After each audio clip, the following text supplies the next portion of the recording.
છે અત્યારે ફ્લોરિડા અને એટલાન્ટાથી ઘણા આગળ નીકળી ગયા છે. બહુ જ અર્લી મોર્નિંગમાંથી અમે લોકોએ ડ્રાઇવિંગ કરવાનું ચાલુ કરી દીધું હતું.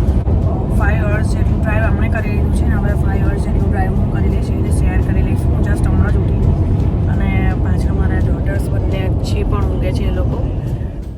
યુએસએમાં રોડ ટ્રીપ કરતી વખતે હાઈવે પર થ્રો આઉટ તમને 1-2 કલાકના અંતરે આવા રેસ્ટ એરિયા જોવા મળે છે. તો આવી ગયો છે અમારો રેસ્ટ એરિયા અને અમે જઈશું અત્યારે વોશરૂમ. બંને જણાને, ચાહત ને પહેલને વોશરૂમ જવું છે. આવી રીતે હાઈવે પર રેસ્ટ એરિયા આપેલા હોય છે એટલે બહુ ઇઝી પડે.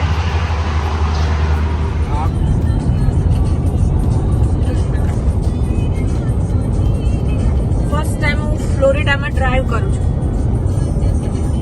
બસ હવે આપણે 1 કલાક જેવું બાકી છે, પછી આપણે પહોંચીશું ઓર્લાન્ડો.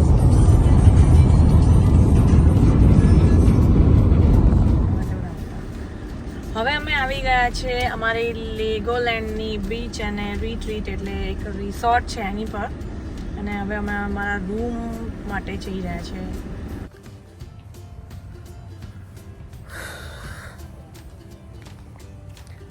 જે છે ને બહુ જ ટાયર્ડ થઈ ગયા છે. તો આ રીતે રિસોર્ટની અંદર ઘર આપવામાં આવે છે.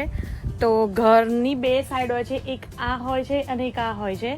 તો અમારું આ સાઈડનું છે અને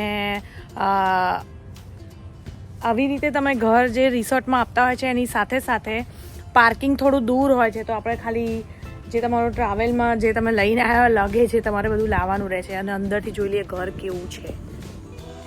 હોટલના રૂમ કંઈક આવા છે કે એક જ હાઉસમાં 2 બાજુ રહી શકાય. તો સિટિંગ એરિયા છે આઉટસાઇડ.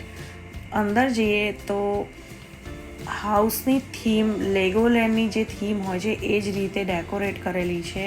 માસ્ટર બેડરૂમ છે. ફેસિલિટીમાં ટીવી છે, ફ્રીજ છે, સેફ છે, આયર્ન છે, હેર ડ્રાયર છે, આવી રીતે આપેલું છે. અને કિડ્સ માટે એક ડિફરન્ટ રૂમ આપેલો છે. તો રૂમમાં આ રીતે એના બેડ આપેલા છે.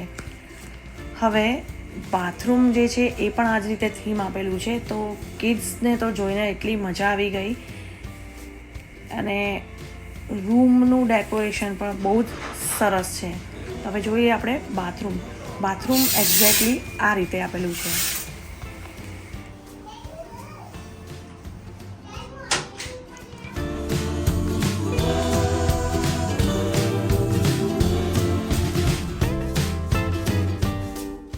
રિસોર્ટ એવી રીતે બનાવ્યું છે, એકદમ કલરફુલ હાઉસીસ બનાવેલા છે.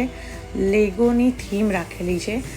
રિસોર્ટની ઓપોઝિટ સાઈડ એટલે કે હાઈવે ક્રોસ કરીને પેપા પીગ અને લેગોલેન્ડ પણ આવેલું છે. તો બહુ ડિસ્ટન્સ પણ નથી રિસોર્ટથી. રિસોર્ટની અંદર એક રેસ્ટોરન્ટ પણ એ લોકોએ બનાવેલું છે કે જેમાં તમે બ્રેકફાસ્ટ, લંચ કે ડિનર કરી શકો, અંદર શોપિંગ પણ કરી શકો. બટ તમારી પેકેજમાં કેટલું ઇન્ક્લુડિંગ છે એની પર ડિપેન્ડ હોય છે. ઓર તમે એમાં એડ પણ કરાવી શકો છો. રેસ્ટોરન્ટની જે પાછળ છે એક સ્વિમિંગ પુલ આપેલો છે જેમાં આજુબાજુ જેટલા હાઉસ છે રિસોર્ટના એ લોકો અહીંયા સ્વિમિંગ કરવા આવી શકે છે.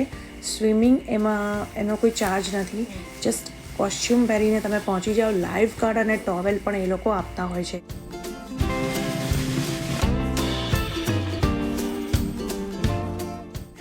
પુલની અંદરનું જે પાણી છે એ 1 ફૂટ શેલો વોટર છે અને ડીપ વોટર છે 6 ફૂટ સુધી. તો નાનાથી લઈને મોટા સુધી બધાને પાણીમાં નાહવાની બહુ જ મજા પડી જાય છે.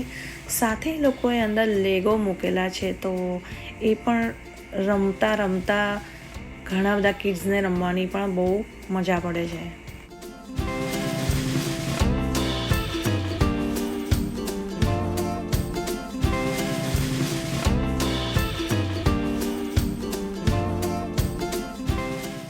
પુલની આજુબાજુ બેસવા માટે સિટિંગ એરિયા પણ આપેલો છે.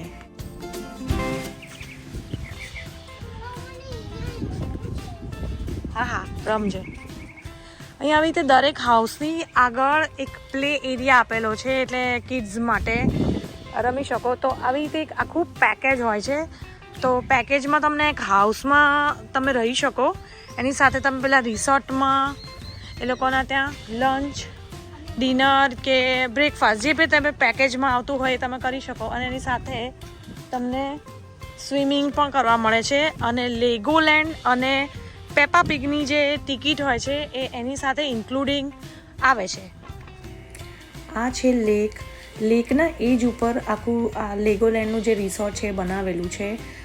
લેક પાસે જવાનું તો અત્યારે અલાઉડ નથી બિકોઝ ઓફ એલિગેટર્સ એન્ડ સ્નેક્સ. તો ત્યાં અમે જઈ નહોતા શક્યા, બટ મેં ત્યાંથી જેટલું શૂટ થાય એટલું કરેલું છે. હવે અમે લોકો જઈએ છીએ અમારા રૂમ ઉપર બિકોઝ અમે લોકો બહુ જ ટાયર્ડ છીએ. આજનો આખો દિવસ 10 અવર્સ જેટલું તો ડ્રાઇવિંગ કર્યું છે. તો ઇન્ડિયન રેસ્ટોરન્ટમાં અમે જમીને આવ્યા, અત્યારે ડિનર લઈ લીધું અને હવે જઈએ છીએ અમે લોકો. તો રેસ્ટ કરીશું, કાલ સવારે વહેલા ઉઠીશું. તો આજનો વિડીયો ત્યારે આટલો જ છે. અને કાલે હું તમને બીજું બતાવીશ પેપા પિગ અને લેગોલેન્ડ જ્યાં પણ અમે પહેલાં જઈશું તે હું તમારી સાથે શેર કરીશ. Till then take care, bye bye.